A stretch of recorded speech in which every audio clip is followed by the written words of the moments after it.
en una transmisión del ente público Espacio para la Memoria, desde nuestras redes, en esta ocasión con Miriam, a quien voy a pasar a presentar y a contar nuevamente que como parte de las tareas y de las actividades que desarrollamos desde el Espacio Memoria, existen una serie de muestras colgadas en las distintas redes del espacio, una de ellas construyendo Memoria en Casa, en el Instagram, en el Facebook, en la página del Espacio para la Memoria las podemos ubicar, y durante el mes de noviembre, en relación al día 8 de noviembre, que Miriam nos va a comentar mejor de qué se trata, se realizó y siguen colgadas allí las muestras de 3 artistas en función del Día Nacional de los afroargentinos y las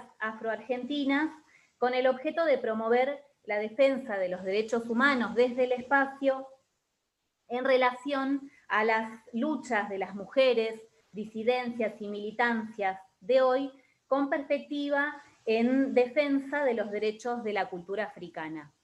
Estas 3 muestras que se encuentran colgadas en las redes van desde la pintura, desde la fotografía, y el compartir acciones que se han llevado adelante en la vía pública. Bueno, quien hace la curaduría de esa muestra es Miriam.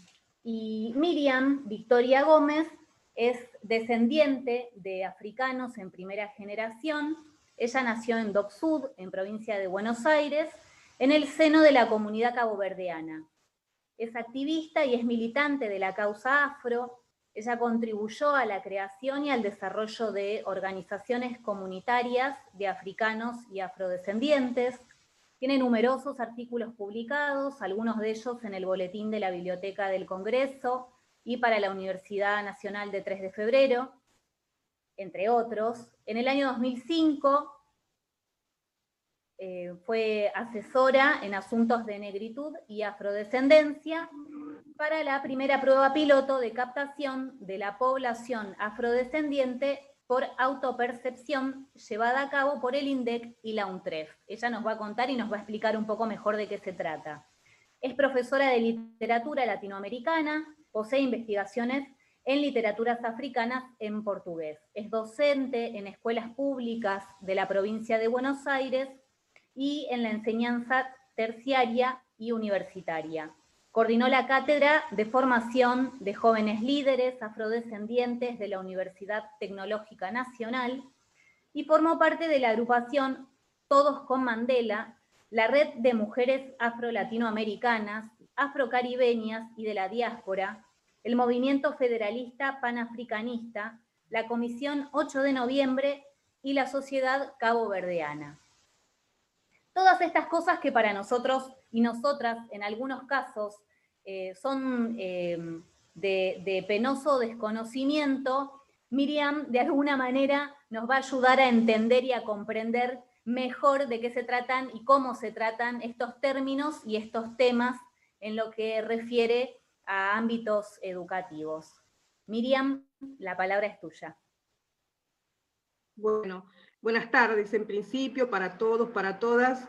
Gracias Luz, a vos, a tu equipo, justamente también Charo, que hace un ratito estaba con nosotros. Gracias por la invitación, ¿no? Por esta convocatoria que me parece muy importante, ¿no? Sobre todo si vamos a estar siendo asistidos por docentes, maestros y profesores, es más que esencial la actividad, porque yo como educadora que soy, entiendo la educación como un instrumento de transformación formidable. De hecho, dediqué mi vida a educar, me jubilé hace no mucho tiempo, pero de alguna manera sigo ejerciendo la docencia en diferentes ámbitos, y ustedes me están dando la oportunidad de hacerlo ahora a través de la ex-ESMA, ¿no? por la recuperación de la memoria, que implica también la memoria colectiva que incluya a las comunidades afrodescendientes de Argentina, ¿no? Tan largamente invisibilizadas, negadas, relegadas a los márgenes. Y es lo que estamos tratando de traer otra vez al debate público, y no solamente yo, porque no estoy sola, en este trabajo, en esta tarea, sino también toda una serie de activistas, líderes, lideresas, referentes comunitarios de las diferentes provincias que están ahora retomando la voz y la organización de sus comunidades para nuevamente tomar parte de la historia, ¿no? De la que nunca debemos ser expulsados, como lo fuimos.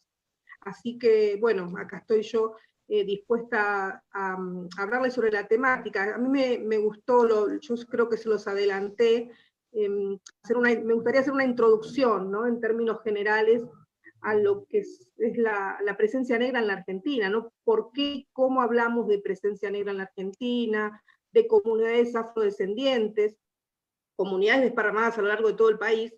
¿Por qué hablamos en estos términos cuando los medios de comunicación, la historia misma nos dicen que es una población que desapareció, entre comillas? Y bueno, yo vengo a desbaratar ese y otros mitos. Entonces, en primer lugar, nosotros ya encontramos presencia de africanos y africanas durante el tráfico esclavista, entre los siglos XVI y XIX. La Argentina, como parte de lo que fue la América conquistada y colonizada, no estuvo privada o exenta de ejercer el tráfico esclavista, porque de hecho los africanos secuestrados en el continente africano fueron traídos a las tres Américas. En el caso de nuestra región, por ejemplo, Montevideo y Buenos Aires eran los puertos más importantes del Atlántico Sur. Para lo que es la Argentina actual, en ese momento entraron alrededor de, según registros, asientos, ¿no? Lo que se pudo investigar de manera, digamos, lo que estaba escrito. No sabemos números respecto del contrabando, que era muy grande también, pero en términos oficiales ingresaron alrededor de 200.000 personas en calidad de esclavizados a lo que es el territorio argentino. Estas personas, muchas quedaban en Buenos Aires, pero un gran número también era trasladado a diferentes, lo que se llamaban las plazas del interior, o del mal llamado interior, como Santa Fe, Santiago del Estero, Córdoba, a pie, ¿no es cierto?, incluso hasta Salta, y con puertos de transferencia en Perú o Valparaíso en Chile. Este tráfico esclavista, que se extendió penosamente durante casi 4 siglos, dejó conformadas comunidades en todo el país, con mayor presencia, claro, en aquellas regiones donde el cultivo o la ganadería, ¿no?, eran más intensivos, ¿no?, lo que es la pampa húmeda, y las zonas de Santa Fe, Santiago, Salta, dedicadas a la agricultura. Esas personas no desaparecieron. Abolida la esclavitud, estas personas subsistieron. Ahora vamos a hablar en términos más concretos qué pasó o qué se dice que pasó. Luego, a fines del siglo XIX, ya con la Argentina independiente y constituyéndose como nación, entra una nueva corriente migratoria que viene del continente africano, esta vez ya en condición de ciudadanos libres, y esa es la comunidad de los caboverdianos, gente que vino de las islas de Cabo Verde, África Occidental, a insertarse en lo que en ese momento se estaba impulsando muy fuertemente, que era la marina mercante, la marina de guerra, la flota fluvial para los ríos interiores, la pesca, la construcción de barcos, ¿sí?, el aprovisionamiento de estos barcos también. Todos estos nichos laborales fueron propicios para la gente de la comunidad, que es a la que yo pertenezco. Por ejemplo, mi abuelo vino a trabajar a la Marina de Guerra. En 1910 ya estaba trabajando en la Marina de Guerra Argentina. Y esta migración, que se extendió hasta después de la Segunda Guerra Mundial, también dejó constituida una comunidad de varias decenas de miles de personas, sobre todo en las zonas portuarias, ¿sí?, y también en la Patagonia, en zonas costeras. Finalmente, puedo hablar de la tercera corriente migratoria, que es a partir de los años 90 del siglo XX, cuando Europa cierra sus puertas a los migrantes, endurece las leyes migratorias, y Argentina, Brasil se convierten en destinos para los inmigrantes africanos que dejaban sus países por diferentes motivos, pero sobre todo razones de tipo económico y político. Y esta nueva corriente migratoria, o ya no tan nueva, porque si hablamos de los 90, se incrementa y se incrementó día a día con gran afluencia de inmigrantes de Senegal, de Nigeria, de Congo, de Mali. En un momento la comunidad de Mali era muy importante, Ghana, etcétera, etcétera. también huyendo de miseria, de hambre, en algunos casos guerras civiles desatadas en sus países. Y por supuesto también tenemos la presencia o la afluencia de afrodescendientes de la región, de Brasil, de Uruguay, de Cuba, sin ninguna duda, Venezuela, Ecuador, y menos conocido también tenemos inmigrantes afrobolivianos y afroparaguayos en el país, y organizados además, no es que son 2 o 3 desarticulados, sino que constituyen una organización cultural muy, muy interesante. Bien, entonces con esto que acabo de decir, quiero plantearles esta existencia histórica y actual de las comunidades negras o afrodescendientes en el país.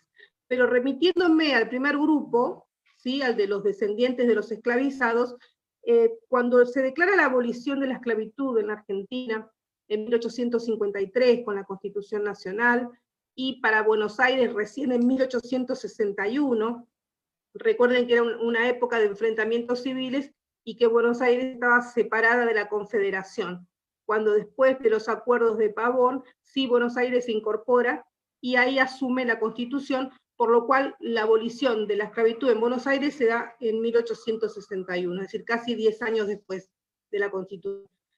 Bueno, ¿qué pasó, no, con esta población que estaba, digamos, ya argentina, ciudadanos argentinos, porque ya eran nacidos en el país, que se suponía que tenían derechos?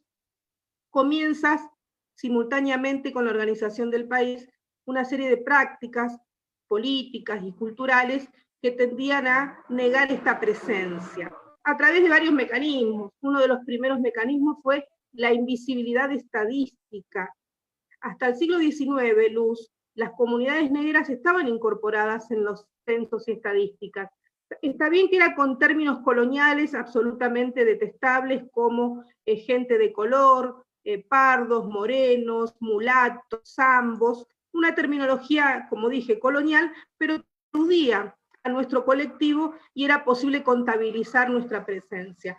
A partir de 1887, que fue el último censo donde se nos incorporó, no se utilizan más estos términos y es reemplazado en algunos casos por la palabra trigueño, trigueño que significa el color del trigo, ¿no? Y no alude a ningún grupo étnico en particular. Esa fue la primera maniobra de invisibilización, que es borrarnos de las estadísticas. Luego, justamente de la historia, lo que llamamos racismo historiográfico, se hizo un silencio casi absoluto sobre... Se limitaron a hablar de una presencia nuestra fosilizada, ligada al pasado, ¿no? Hasta el 25 de mayo de 1810 somos una presencia que nadie discute o cuestiona, pero ya para 1816, con la independencia, nuestra figura empieza a ser borrada, ¿sí?, radiada de la historia, de los textos, del discurso educativo, en términos generales, al punto tal que yo, que me formé como docente, como profesora, asistí poco y nada a charlas o clases sobre esta temática. Lo que yo hoy estoy compartiendo con ustedes son investigaciones propias, personales, debido a mi curiosidad y mi necesidad de saber qué había pasado realmente con los afroargentinos. Pero eso no era parte, hasta no hace mucho, eso no era parte de lo que uno podía obtener como alumno o alumna o estudiante en una escuela. Entonces hubo un silencio también en el ámbito educativo, y ni hablar de los medios de comunicación que reforzaron esa presunta desaparición, y en todo caso cuando se presentaba alguna figura de origen africano era en términos de ridiculización o en términos de subalternidad, ¿sí?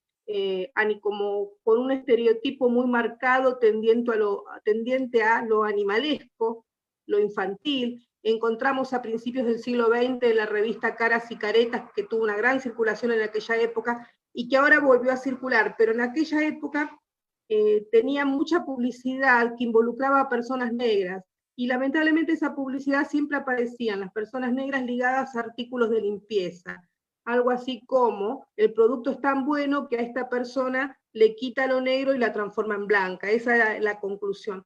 O se mostraban dibujos de personas de origen africano con rasgos animales, de monos o gorilas, y eso era bastante común, ¿no?, ese tipo de sátira ridiculizante y discriminatoria. Que después, bueno, ya con el correr del siglo XX, esta necesidad del silenciamiento de lo afro hizo que no aparecieran estas representaciones que fueron muy dañinas. Y esos fueron diferentes mecanismos que a través también de la difusión de manera, yo te diría, sistemática del discurso del desaparecieron, se hizo carne en el sentido común. Y las personas, incluso aquellos descendientes de africanos y africanas, ya perdieron el lazo con ese pasado y no se reconocen a sí mismos, no digo todos, pero muchos, ya no reconocen esa raíz en sí mismos.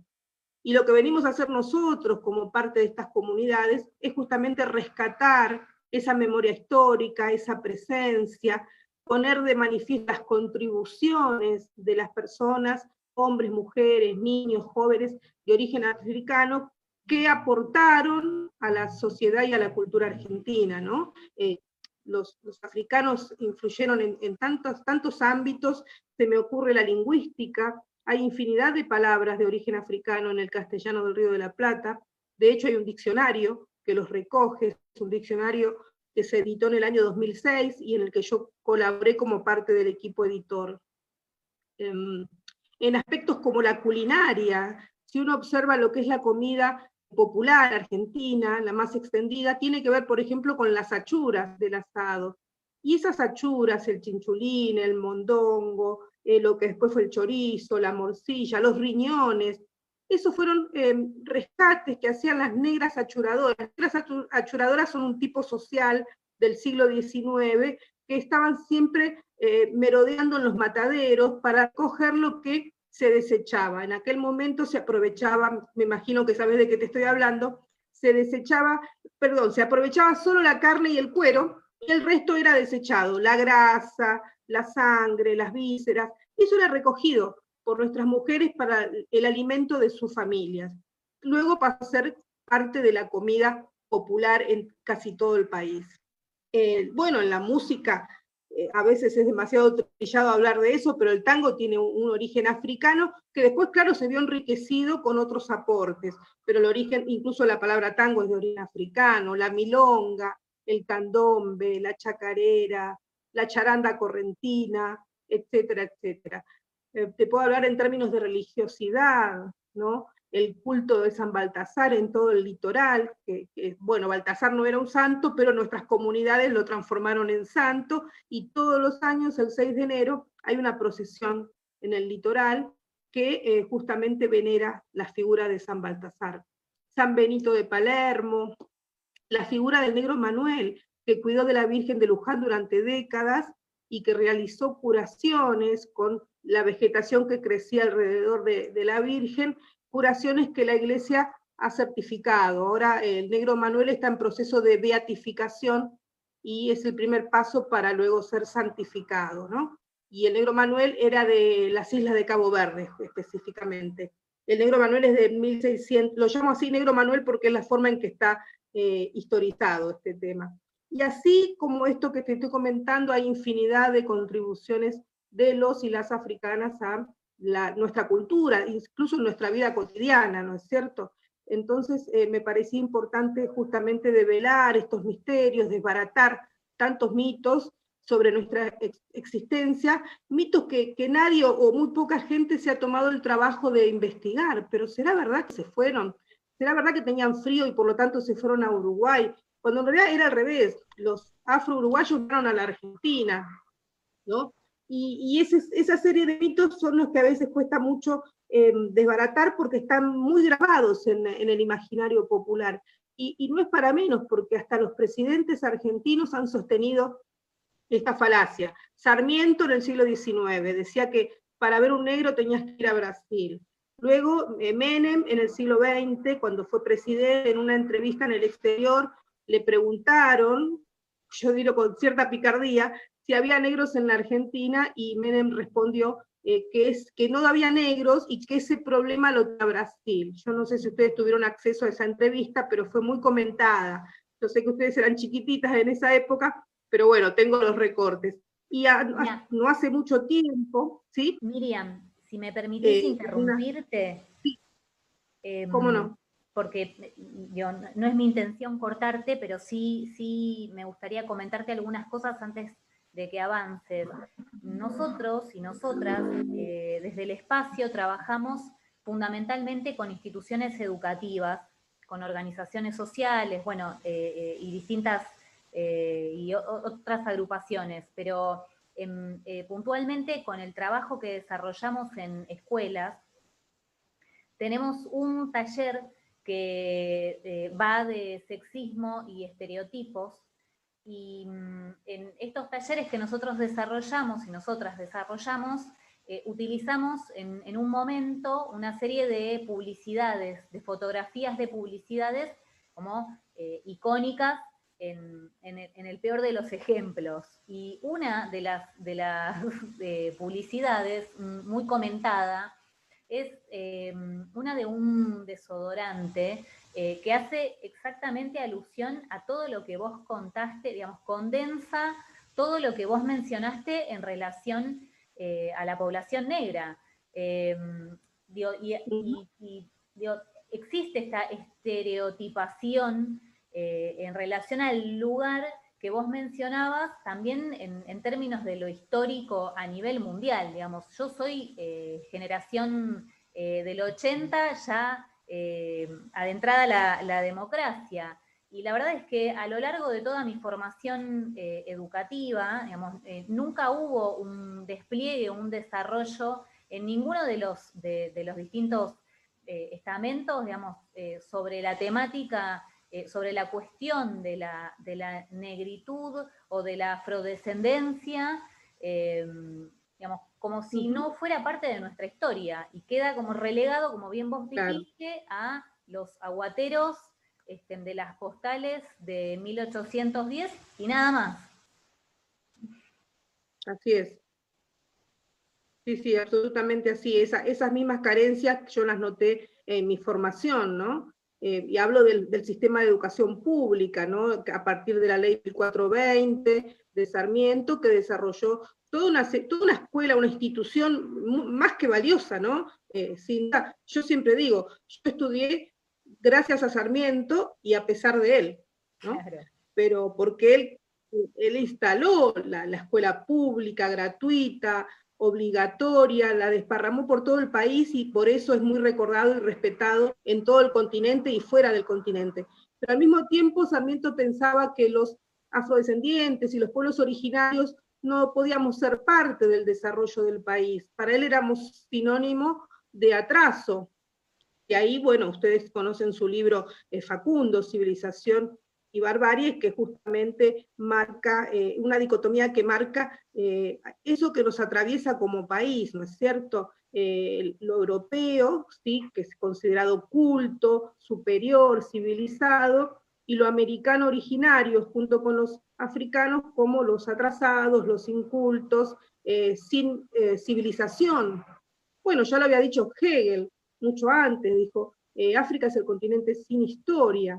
Y entonces todas conceptualizaciones negativas sobre nuestra presencia hicieron que justamente no fuéramos dignos de la ciudadanía en el país, por lo cual se nos borró muy tempranamente de la historia, al atribuírsenos esas cualidades negativas que tienen que ver con el pensamiento positivista del siglo XIX, ¿no? La famosa teoría de Darwin, de la evolución de las especies, que él desarrolló a partir de los animales, pero que los sociólogos la aplicaron a las personas, a los seres humanos, y ahí se desarrolla lo que llamamos el darwinismo social, aplicar la teoría de las especies a las personas y ubicando personas en la cúspide y de esta pirámide social, y en la base nos colocaron a nosotros. Y ahí quiero hacer me parece un comentario que me parece muy pertinente. Toda esta negativización de lo negro a partir del tráfico esclavista y de las teorías positivistas son el sustento ideológico de frases que en la actualidad escuchamos: negro de mierda, mentalidad de negro, mano negra, una tarde negra. Entonces, cuando las personas hablan en estos términos y yo opongo una queja, un cuestionamiento, me dicen, no, pero no es con vos, hablamos de los negros de México. Digo, pero ¿por qué lo negro de mente es negativo. ¿De dónde viene, no? Esta conceptualización. Y viene justamente de ese pasado, el pasado esclavista, el positivismo, que dividió a las personas en jerarquías raciales, atribuyendo a las personas de mi color cualidades negativas, cualidades morales e intelectuales negativas, y a las personas más claras cualidades positivas. Todo eso viene de ahí, pero luego a través del transcurso de los años, de la sociedad, se perdió ese lazo histórico entre estos conceptos actuales y ese pasado esclavista que la Argentina pretendió olvidar y esconder bajo la alfombra. Pero es justamente eso.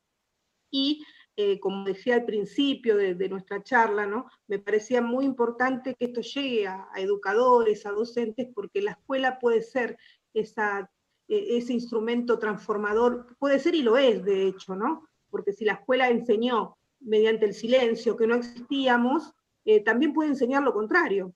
¿Sí? Y hay que empezar a desbaratar todos estos mitos, y por supuesto con la ayuda de los medios de comunicación, que como bien me comentabas, perpetuaron. Yo me imagino que te referís a una publicidad que yo también vi, en que hay dos compañeras de habitación, ¿no es cierto? Y una de ellas, la desordenada, la que tiene el cabello aparentemente indomable, la claramente afrodescendiente, es la que debería usar el desodorante para facilitar la convivencia. Eso, como vos dijiste, en el peor de los sentidos pinta lo que se siente y se cree acerca de nosotros, ¿no? Aún sin conocernos. Ese es el prejuicio. La gente ya tiene una idea de cómo somos o deberíamos ser con solo vernos. Bueno, es que vos lo decís bien, lo decís perfecto y claro, digamos, en relación a cómo se carga, digamos, peyorativamente a la cuestión de lo negro, digamos, y cómo naturalizamos y nos hemos acostumbrado desde todos los grupos etarios a, digamos, pasarlo, como bien vos decís, como algo despectivo o negativo, y de la mano como bien vos dijiste recién, los medios, porque en cualquier, digo, en toda esta época de pandemia, digamos, en la que nos hemos estado quedando adentro, digamos, como parte de la cuarentena para seguir las recomendaciones y los cuidados que había que tener, hubo mucho consumo, digamos, de televisión y de redes también, digamos, y de radio, digamos, aquellos que por ahí y aquellas que ya tenían la costumbre, pero vos te emprendés la televisión, ves un noticiero a toda hora en cualquier canal y hay un sentido muy fuerte acerca de lo asociado a lo negativo con el color.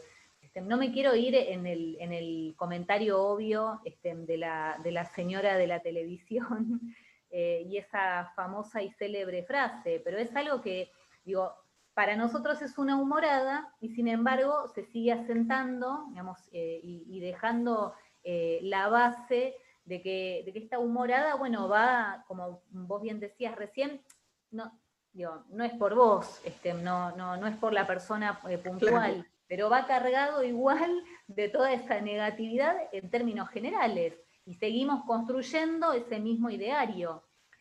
Recién vos te referías a la escuela. Bueno, justamente por eso la charla, digamos, nosotros queríamos y nosotras queríamos saber más y preguntarte acerca de qué recursos tenemos o qué recursos tenemos los y las educadores a la hora del aula, que es como el gran desafío y es el momento más trascendental. Claro, tenemos, Luz, muchos instrumentos que ya están habilitados, que por supuesto sería deseable que el Ministerio de Educación lo imponga desde el Ministerio como una política pública, ¿no? La modificación de la currícula escolar con la incorporación de los contenidos de historia africana y afroamericana. En tanto esperamos eso, podemos hablar de la Ley de Educación, la del 2006, que incorpora los conceptos de diversidad cultural, de pueblos originarios, de sociedades.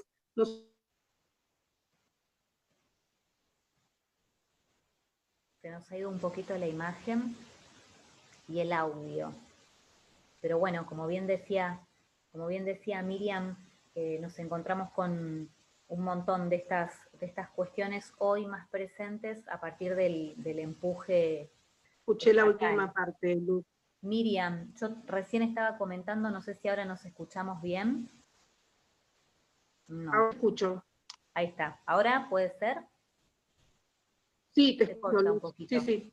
Ahí está. No, que mientras, en el momento en el que corta, te sí. perdimos, yo comentaba, reforzaba esto que acabas de decir vos en relación a la presencia o al empuje que por ahí tiene el Estado, digamos, en estos momentos, y como la importancia de las leyes, ¿no? Digamos, para que efectivamente eso se pueda llevar a la práctica. Sí, y yo te nombré, creo que eso quedó, no se escuchó, me refería a otra ley, la ley 26.852, es del año 2013, y que establece la efeméride 8 de noviembre como el Día Nacional de los Afroargentinos, las afroargentinas y de la cultura afro. Y esa misma ley, que le encomienda al Ministerio de Cultura la ejecución de la ley y la puesta en marcha de una serie de actividades, también le mandata al Ministerio de Educación que la ley sea incorporada al calendario escolar, ¿sí? De las escuelas públicas de la Argentina. Quiere decir que los instrumentos legales existen, pero también hay mucho desconocimiento, no todos los vivos conocen la existencia de esta ley. También tengo que decir a favor que hay muchas escuelas ya en la provincia de Buenos Aires y en algunas provincias que están implementando la efeméride de María Remedios del Valle, que es en honor a María Remedios justamente que se establece ese día, que la dirección de la currícula de la provincia de Buenos Aires está encarando el tema. Quiere decir, hay acciones, por ahora un poco aisladas, pero yo creo que van a dar su fruto, porque imagínate que, por ejemplo, Buenos Aires tiene una cantidad de docentes de alrededor de 300.000 educadores en toda la provincia. Es todo un sistema elefantiástico que hay que poner en marcha, pero en otro sentido, ¿no? Que es el sentido de la mirada inclusiva hacia nuestras comunidades.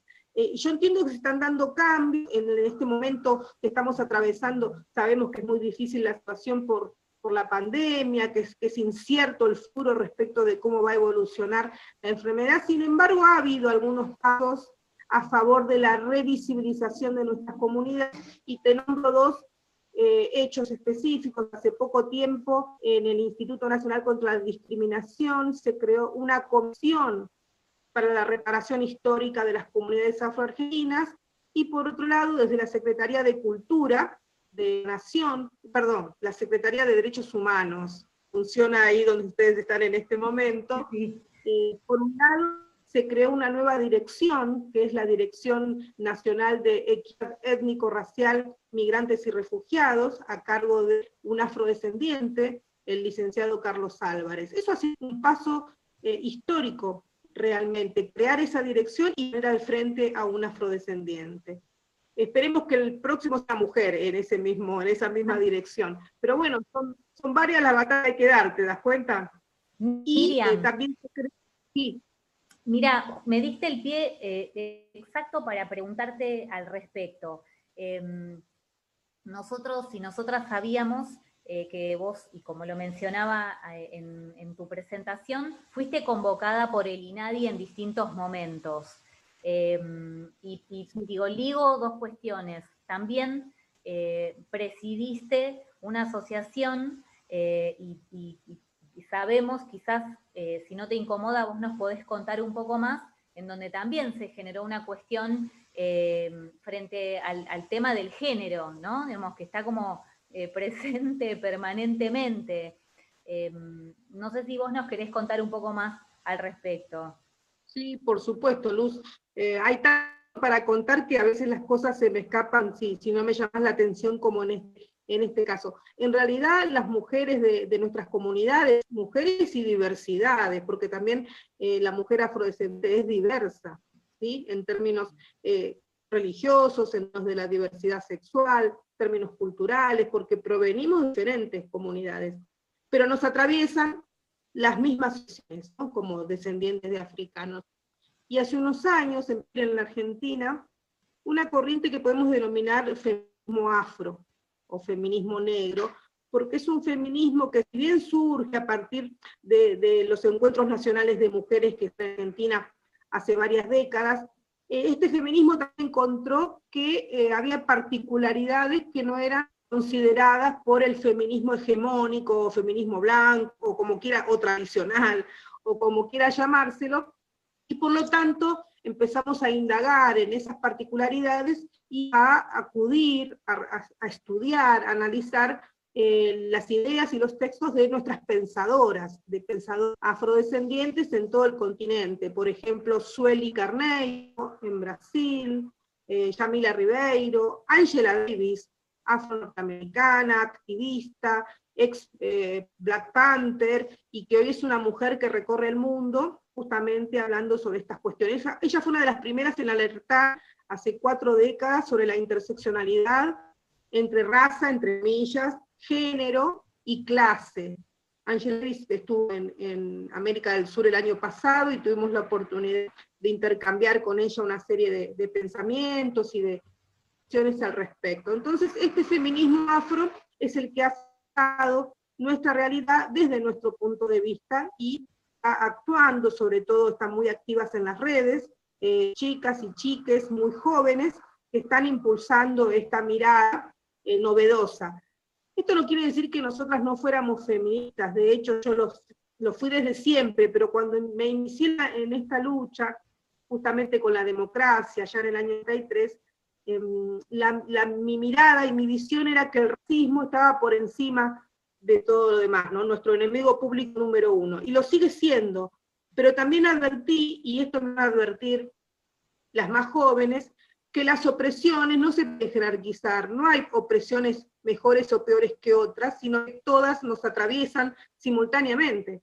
Y es lo que yo les agradezco a las generaciones más jóvenes que vienen después de mí, que pude ver esta interseccionalidad cuando en nuestra formación política de aquella época priorizábamos la cuestión del racismo.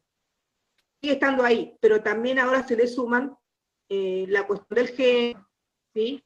Y muchas otras interseccionalidades.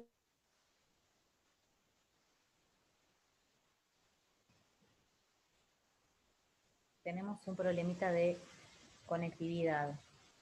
Sí. Nos fue un momentito. Miriam, ¿estás ahí? Sí, yo estoy acá y te escucho. Ahí está. Se nos fue un poquitito. Sí, ¿se perdió algo de lo que dije? Unos segunditos acerca de lo que estabas, de la idea que estabas cerrando. Mirá, yo vuelvo a tomar la palabra y a interrumpirte justamente porque cuando estudiábamos e investigábamos en función de la muestra y en función de esta charla, repasábamos algunas cuestiones que, bueno, tienen que ver con lo caboverdeano y con tu llegada a la presidencia de la asociación. Pero, digo, quiero desandar un poco lo último que vos mencionabas acerca de la cuestión de género y de cómo se vuelve, digamos, un tema o un actor o un factor opresivo, digo, transversal, digamos, porque quizás esto que vos mencionás, por ahí me permito comentarlo yo, tiene que ver también con cómo el rol y el lugar de cada una de las mujeres y los hombres que ocupó en distintos momentos de la historia, ¿no? Con esto de la salida de los hombres a la pelea o a la guerra o al trabajo, y la invisibilización de la mujer, que a fin de cuentas es la que se queda en casa o a cargo de la familia, y no es ni más ni menos que la mujer la que tiene que poder cargar con todo eso otro que queda en ausencia del hombre. No sé si seguimos juntas. ¿No? Sí, Luz. Bueno. Te seguí. De manera entrecortada, pero capté la idea, sí.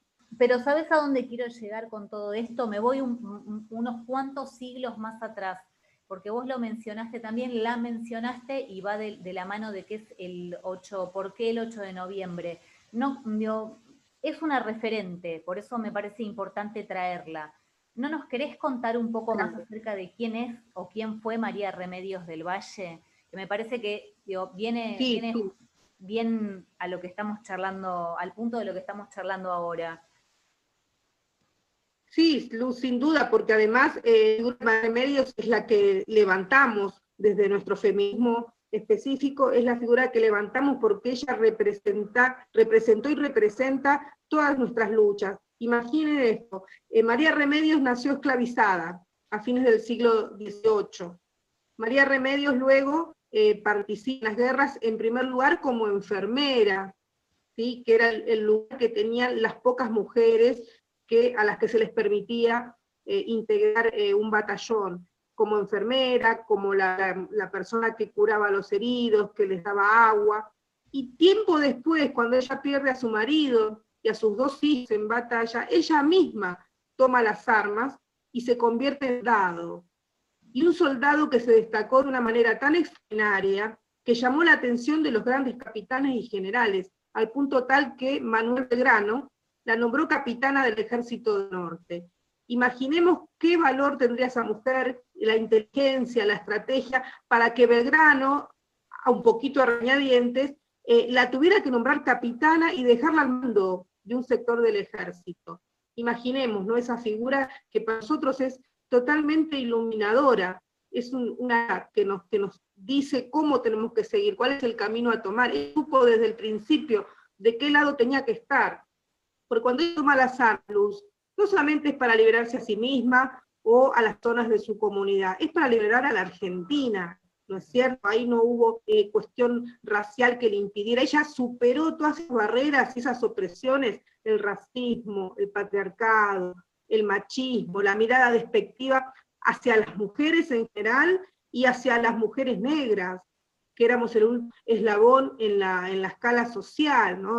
¿Te acordás de las achuradoras de las que te hablé hace un rato? Éramos totalmente despreciadas, negadas, marginalizadas, comíamos los que tiraban los de...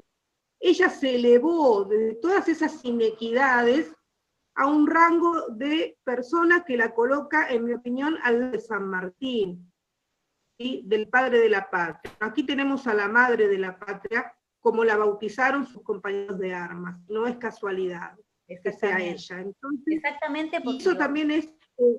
sí. No, por favor.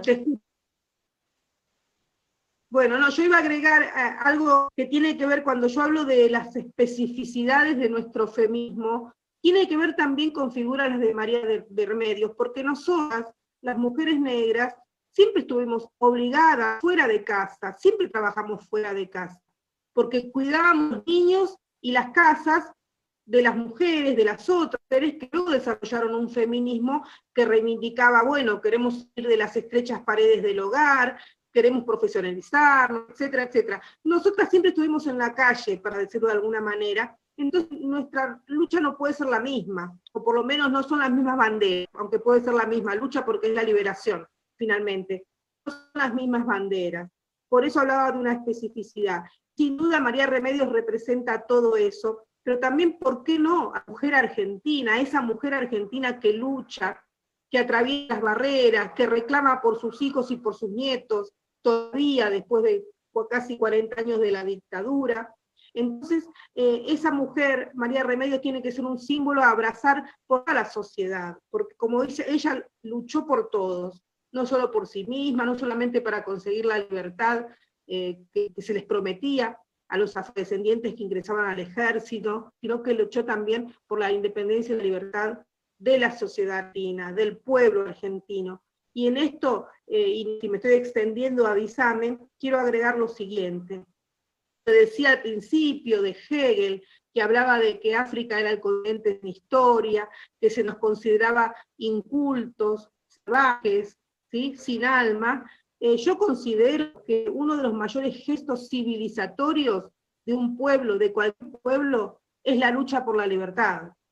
Y eso hicieron los afrodescendientes. Por ejemplo, los haitianos, que declaran la independencia en 1804, no hacen más que llevar hasta las últimas consecuencias el lema de la Revolución Francesa: libertad, igualdad y fraternidad, que los franceses no negaron a todos los pobladores de sus territorios. Haití, la colonia más rica de Francia, pero no se le pasó por la cabeza a los franceses revolucionarios liberarlos.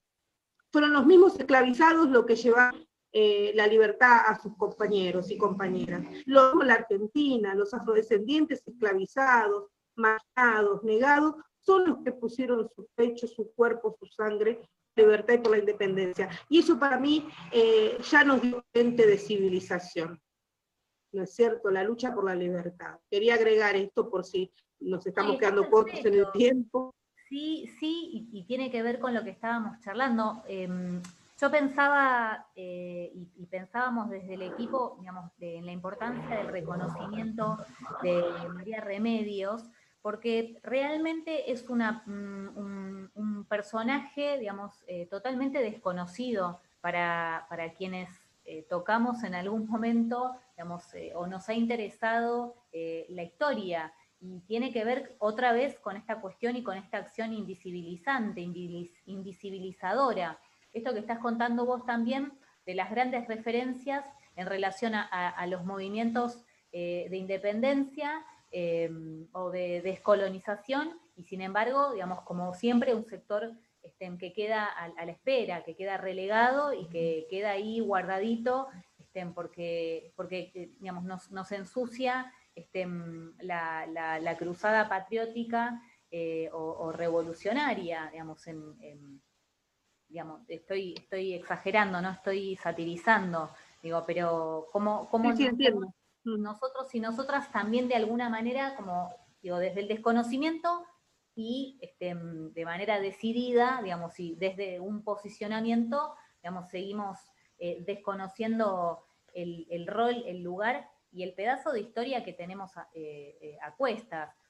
A mí me vienen como varias cosas a la cabeza y me parece interesante lo que vos comentás también. Hacía un poco un paralelismo entre los próceres que tenemos, digamos, y que han padecido la pobreza, digamos, o el olvido en algunos casos, y muchos años después, siglos después, existen decisiones políticas que pretenden reivindicarlos. Voy de un extremo al otro y roza lo gracioso, pero el nuevo personaje de la saga de Samba, digamos, que tiene voz y tiene nombre, que hasta este momento no existía, digamos, y ahora está presente, que la niña, que era la niña y no tenía nombre, y que nos llevó tantos años que esa niña tuviera nombre, y esa niña, o casualidad, es negra.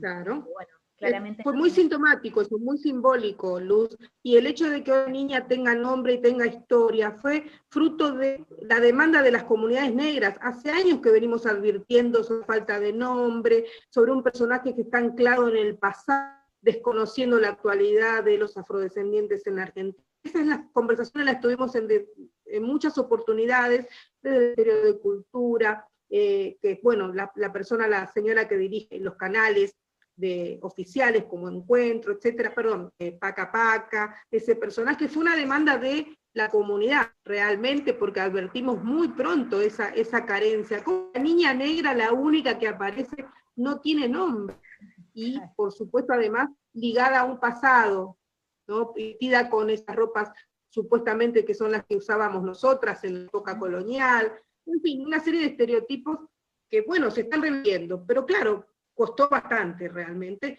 y hubo que quedar de mirada para que se produjera ese cambio en el personaje, y en otras situaciones de los medios y de la educación, creo que se están revirtiendo, lentamente, pero se están revirtiendo al fin, ¿no?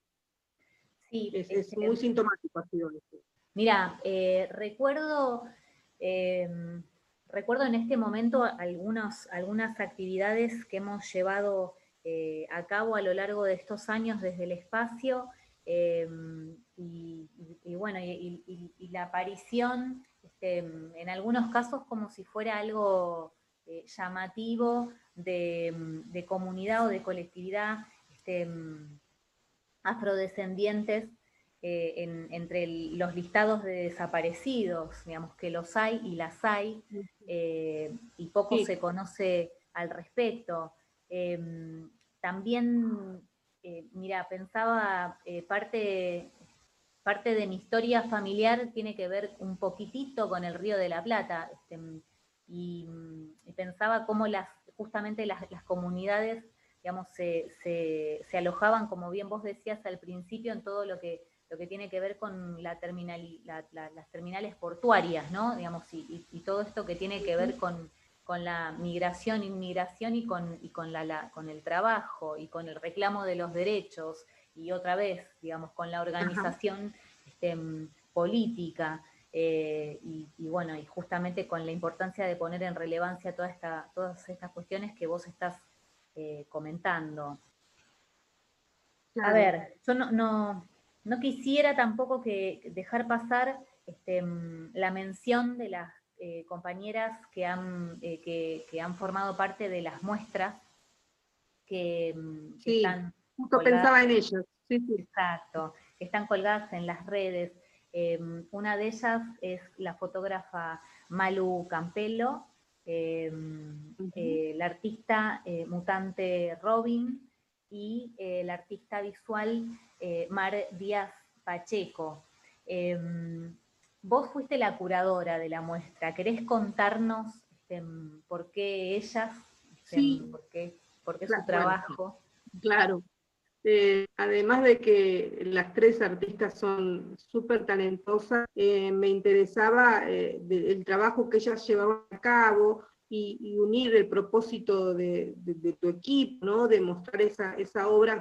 Justamente yo sugerí a las tres, porque ellas vienen ¿cómo podría decírtelo?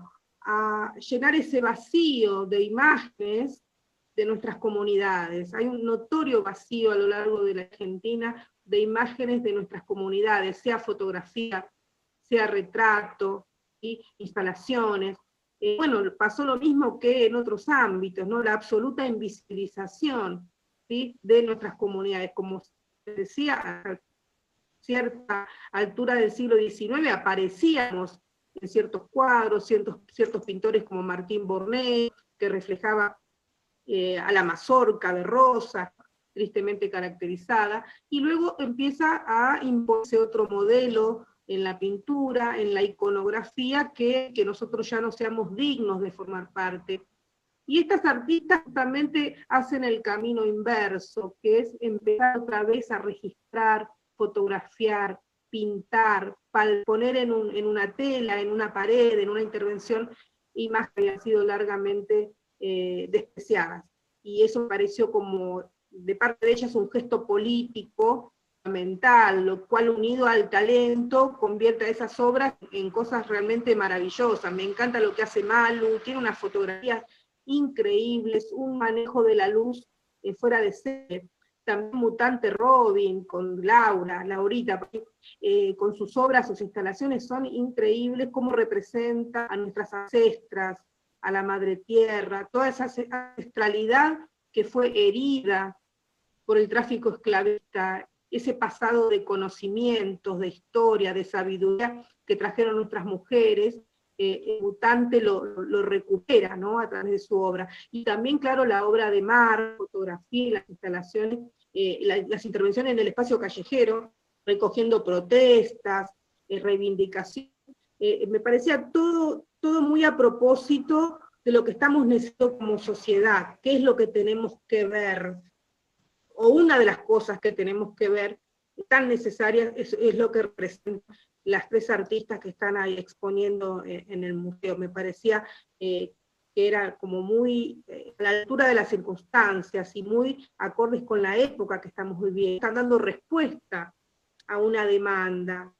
Y magistralmente, me encanta la obra de las tres, de hecho ya he hablado con Mutante, que quería comprarle obras, bueno, después las cosas se complicaron, pero me gusta mucho lo que hacen las tres, son más que talentosas. Es bellísimo, Miriam. Realmente las fotografías y la pintura y la intervención es muy bella, es hermosa. Nosotros y nosotras lo fuimos revisando, lo íbamos viendo también acá en casa, preparándonos para esta charla, y es bellísimo, y es como bien vos decís, es exponer lo que pretende ocultarse, o es poner en relevancia aquello que no tenemos el ojo acostumbrado a ver. Por eso, una de las preguntas que nos surgían desde el equipo tenía que ver con a dónde, digamos, o qué, digamos, a dónde ir a buscar, o qué se podía, o dónde poder consultar acerca de más artistas, que consultarte a vos, más artistas que trabajen la temática, o qué lugares, mejor dicho, digamos, de difusión existen sobre la cultura afro, y que, bueno, vos nos puedas encomendar. Sí, Luz, tenés como varios caminos. En primer lugar, ¿se escuchan? Sí, yo te escucho perfecto, y mi gatito que está paseando por la computadora también. Te pido disculpas. Ah, bueno, tenemos más público. Sí, te decía que hay más caminos. Por ejemplo, hay toda una generación de jóvenes artistas plásticas, además de las tres nombradas. Tenemos a Erika Zangas, tenemos a Soledad Martínez de la Plata, a Ernesto Monteiro. Son jóvenes artistas plásticos, tienen obras. Tenemos poetisas en la nueva generación, como Ana Galloso. Tenemos también dramaturgas que están trabajando la temática. Eso por un lado, para referirnos a personas de carne y hueso que están digamos, levantando la bandera de nuestra cultura y creando nuestras propias representaciones. Pero también tenés una extensa biografía al respecto, tenés los textos de Lourdes Guidoli, que justamente estudió la imaginería, la representación pictórica de los afrodescendientes a lo largo de la historia argentina. Tenés a Lea Heller, que hizo un trabajo muy minucioso sobre los periódicos de la comunidad, que circulaban muy profusamente en el siglo XIX. Los textos de Florencia Guzmán, que estudió las comunidades afrodescendientes del noroeste argentino, los sistemas de unificación familiar, casamiento, incluso hasta los juicios que muchos afrodescendientes les hacían a sus amos. Alejandro Frigerio, que ha estudiado la religiosidad de matriz afro en la Argentina, cómo ha llegado el candomblé a nuestro país. Hay muchísima obra, incluso, por ejemplo, Marta Mafia, de la Universidad Nacional de La Plata, que con su equipo ha estudiado las diferentes migraciones, ¿sí? Últimamente están concentrados en la migración senegalesa, pero durante muchos años Marta Mafia escribió sobre mi comunidad, ¿no es cierto? Un libro muy interesante que se llama De Cabo de la Argentina. Tenés toda esa bibliografía, y no quiero ser injusto, porque también está Marisa Pinó, Luciana Contarino, bueno, Ortiz Oderigo en otra época, Rodríguez Molas, Nina Picotti, que investigó desde la filosofía. Y por último tenés, o no, lo último, los sitios históricos. La Capilla de los Negros en Chascomús, las ruinas de las misiones en Córdoba, ¿sí? Hay esos sitios que te nombro, además fueron rescatados por la UNESCO en un proyecto llamado La Ruta del Esclavo, que ahora tendría que modificarse un poco esa terminología, pero bueno, cuando se curó este proyecto se llamó así, y identificó varios lugares de memoria ligadas a la afrodescendencia en la Argentina. Eso también es un camino interesante, ¿no es cierto?, para rescatar. Lo que es el cordón, hay un cordón afro que va de Retiro hasta La Boca. En esa zona estaban instaladas, por ejemplo, las barracas, por eso barracas se llama como se llama, por las barracas de esclavos. Parque Lezama, donde funcionaba la Real Compañía de Guinea, que importaba esclavizados. Y digo Retiro porque ahí, cerca de la Plaza San Martín, la compañía inglesa, ¿no? Que traficaba hombres y mujeres desde África. Entonces hay todo un corredor histórico a lo afro que hay que profundizar, pero que está ahí.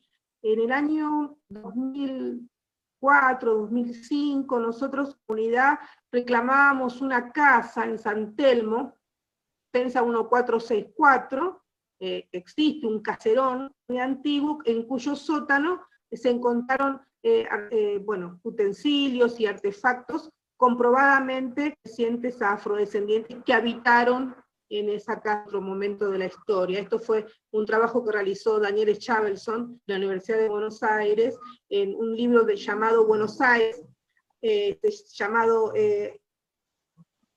algo que tiene que ver con la arqueología urbana de una ciudad olvidada, que es esa Buenos Aires negra que se ocultó tan sistemáticamente. Pero bueno, y ese espacio nosotros lo reivindicamos como un lugar propio de la comunidad, no lo conseguimos, pero por lo menos dimos la batalla que era exigir al gobierno que expropiara la casa y nos entregara para desarrollar un centro cultural. No lo conseguimos, sin embargo se hizo una película y se difundió mucho la temática, y el arquitecto Chabelson ubicó esos utensilios en ese espacio, en esa casa, lo cual para nosotros, en términos y hasta simbólicos, si se quiere, es más que importante. Pero hay mucho material, Luz, hay muchísimo escrito, está la tradición oral. La tradición oral es invalorable. Tenemos a los viejos y las viejas de nuestras comunidades que saben muchísimo, y que en algunos casos están siendo resguardados los saberes, pero en otros nos faltan medios muchas veces para compilar ese conocimiento que está en todo el país, en Misiones, con los afromisioneros, en Salta, el movimiento María Remedio de Salta, los afrodescendientes de Córdoba, los afrochaqueños unidos, entre afros de la provincia de Entre Ríos, en fin, bueno, y una casa que es histórica en Santa Fe, que tiene más de 30 años, que es la Casa de la Cultura Indo-Afroamericana de Santa Fe, en la ciudad de Santa Fe, ¿no es cierto?, dirigida por Lucía Molina. Y acá en Buenos Aires tenés la organización África Vive, que nuclea a esos afrodescendientes criollos o argentinos tradicionales, Misibam, que es una familia que todavía conserva como tradiciones canciones con letras en lenguas africanas, ¿sí?, del Kimbundu, ¿sí?, del Kikongo, de la familia lingüística Bantú, para no entrar en detalle. Y eso es un tesoro, que en la Argentina actual vos tengas familias que no solamente preservaron el tambor, sino canciones transmitidas de generación en generación en lenguas africanas. Parecía algo improbable en la Argentina, pero eso está, hay que recorrer unos... Se nos va un poquito. Miriam, justo nos estás contando un montón de cosas y seguramente cuando vuelvas voy a poder decirte que nos piden que quede ese listado, pero por ahora no la podemos. Ahí está, acá, ¿estás de vuelta, Miriam? Sí, yo te estoy escuchando, en todo momento te escuché.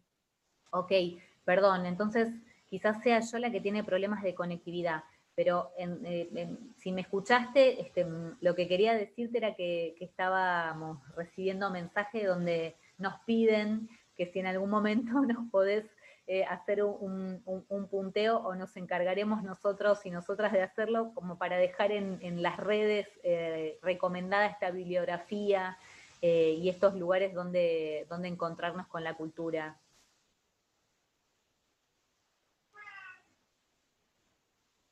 Ay, qué lástima, quizás sea yo la que... Artistas que están trabajando muy activamente, ¿sí? No hay ningún problema. De hecho, nuestro interés es que se difundan, ¿no?, que no quede solo entre nosotros. Exactamente. No sé si anoche, ayer me llegó un flyer, no sé si el flyer de esta obra también está vinculada a la temática, puede ser el cimarrón, o la estoy pifiando. Sí, absolutamente. Es un artista afro-venezolano que reside en la Argentina, Iván García, un gran cantante lírico, que va a representar esta obra que está basada en la biografía de un cimarrón. Un cimarrón es un esclavizado que ha escapado de la esclavitud y vive en libertad, ¿no? Ese es el cimarrón, que en Brasil se llama quilombo, en Venezuela cumbes, o palenques en Colombia.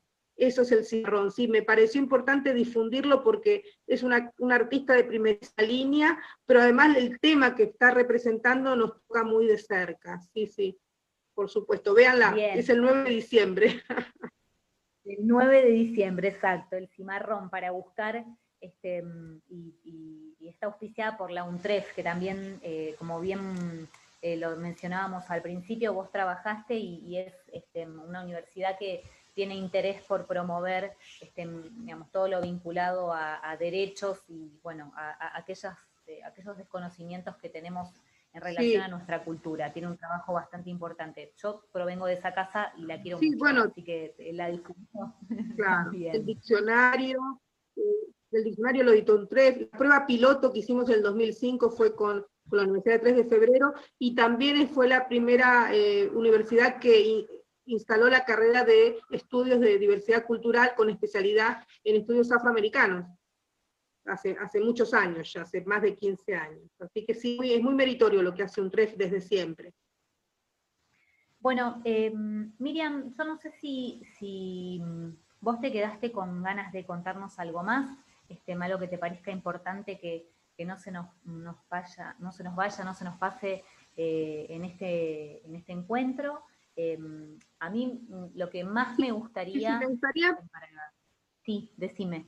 me gustaría decirles que las comunidades afrodescendientes estamos sumamente organizadas, que nunca dejamos de reclamar por nuestros derechos. Hubo momentos de mayor silencio, otros de mayor exposición, como en la actualidad, y que hace pocos días le presentamos al Estado argentino una propuesta que tiene que ver con el desarrollo del diseño. Ustedes saben que estamos transitando el diseño internacional para los afrodescendientes, que estableció Naciones Unidas, y que va del 2015 al 2024. Lamentablemente la Argentina se incorporó tarde, y tiene que, desde la Secretaría de Derechos Humanos, se tiene que elaborar un plan y un programa de acción para el diseño, por lo menos para lo que resta, nos quedan 5 años, ¿no? Perdón.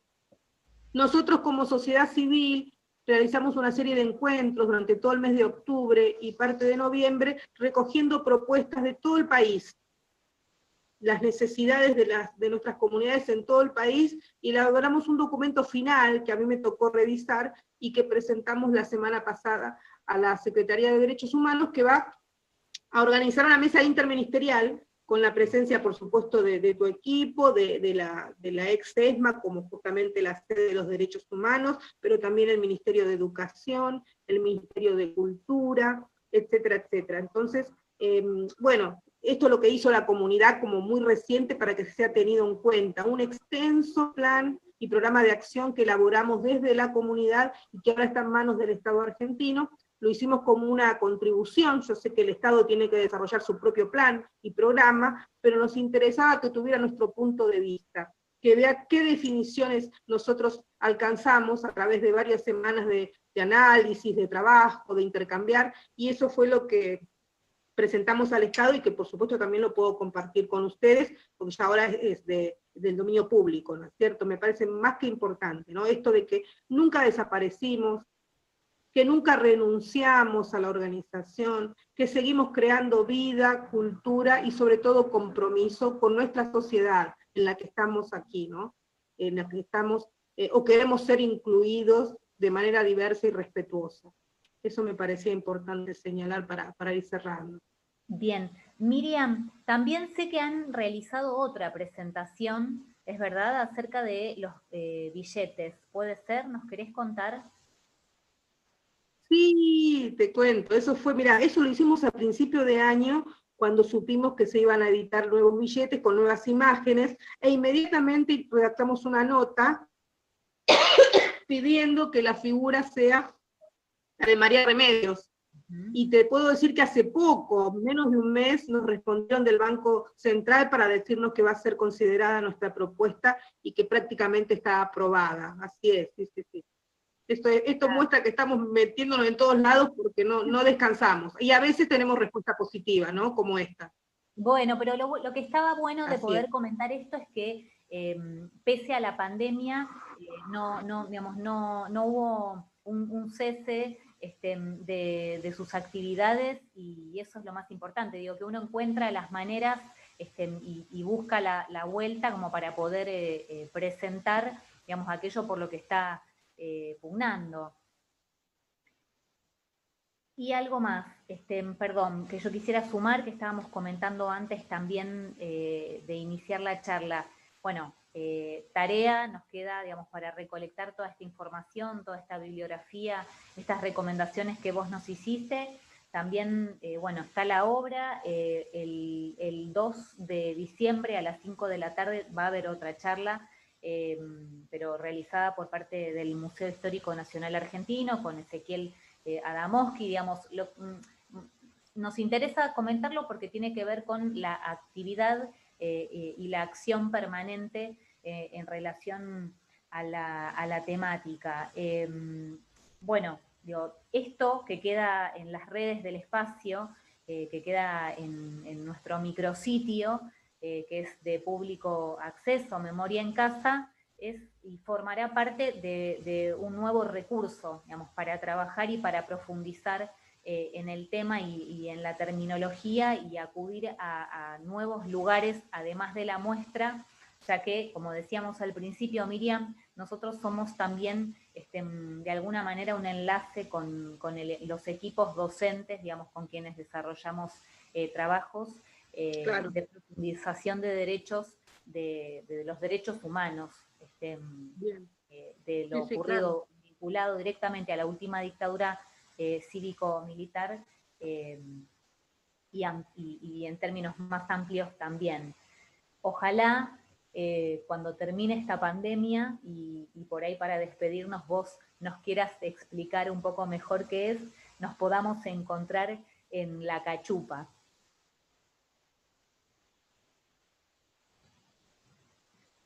Ay, justo se nos va Miriam. ¿Sí? ¿No? Puede ser que yo me haya O ido. sea, que nos reunía. ¿Sí, se escucha? Sí, ahora sí, Miriam. Sí, la cachupa que es una comida, pero es mucho más que eso, porque es Exacto. la excusa que nos reunía todos los meses en la sociedad caboverdiana, que nos convocaba y que nos daba identidad. Yo siempre digo que lo que la gente viene a buscar a la sociedad caboverdiana es eso, es identidad. Y la cachupa es un vehículo riquísimo para esto, es una comida ampliamente aceptada, es muy típico de las islas, se hace con maíz, si me permitís.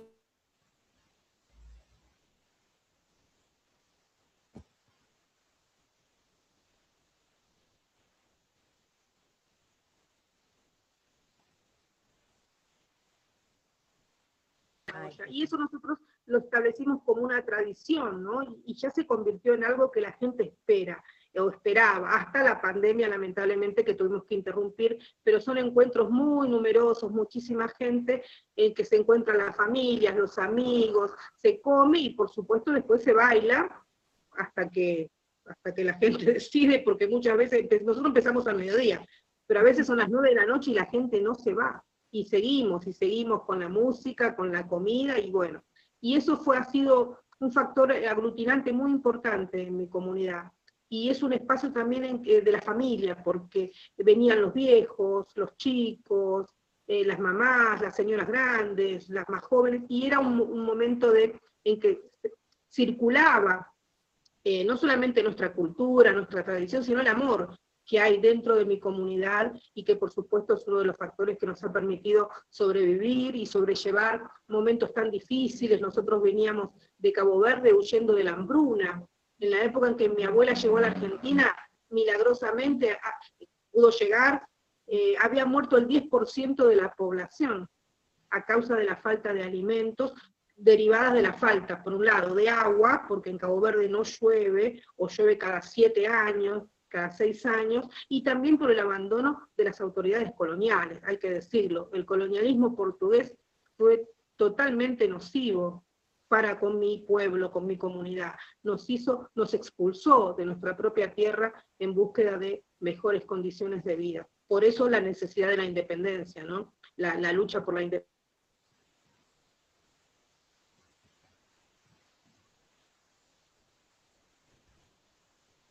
Miriam, ¿estás por ahí? Tenemos otra vez un cortecito. Yo te escucho mal, no te escucho casi.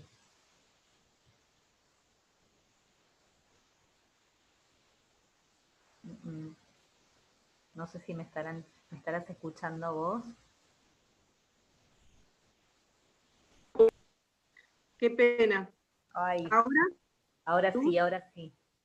Sí, decime hasta qué parte me escuchaste. Hasta la necesidad de la independencia, que fue... Claro, ¿no? Y yo destacaba el valor de nuestro pueblo, que es un pueblo que no tenía zapatos y no tenía comida, y que sin embargo llevó adelante una guerra contra una de las potencias de la época, ¿sí? 10 años de lucha armada que desembocaron en nuestra liberación y nuestra independencia. Y eso nos provoca mucho orgullo, y trajimos ese orgullo y ese impulso a la Argentina, y es lo que compartimos cada vez que nos reunimos en la sociedad caboverdiana mensualmente. Era eso lo que estaba diciendo, palabras más, palabras menos. Bueno, Miriam, la verdad, agradecidísimas las compañeras que estamos detrás de la imagen, que hoy estoy yo en representación del equipo y del espacio, pero en rigor de verdad es un interés en común que tenemos todos y todas por difundir estas cuestiones. La verdad es que el encuentro, me parece, hablo por todas cuando digo que es muy rico, muy enriquecedor, y nos viene muy bien, digamos, precisamente para aprovechar este tiempo que todavía continuamos teniendo que mantener los cuidados para aprender y para tener presente, para recordar todo lo que ignoramos tantas veces. Así que si vos no tenés algo más que nos quieras comentar, podemos dar por concluido el encuentro. Sí, dos cositas muy pequeñas que por ahí las podemos ampliar en otra oportunidad, en una charla anterior. Que además de seguir trabajando como comunidad en la elaboración de ese plan, también nosotros nos organizamos para hacerle llegar alimentos a muchos de nuestros compatriotas que tenían imposibilidad de salir a trabajar, sobre todo los migrantes que vivían de la venta ambulante. Así que organizamos ahí una cadena de asistencia alimentaria y sanitaria que fue muy efectiva, con la colaboración de la Secretaría de Derechos Humanos.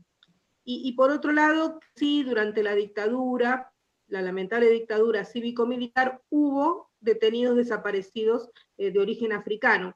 Uno de los detenidos que después fue liberado fue Enrique Nadal, un líder afroargentino muy destacado, que, bueno, consiguió de alguna manera ser liberado y se exilió luego en Suecia, y con la vuelta de la democracia regresó a la Argentina.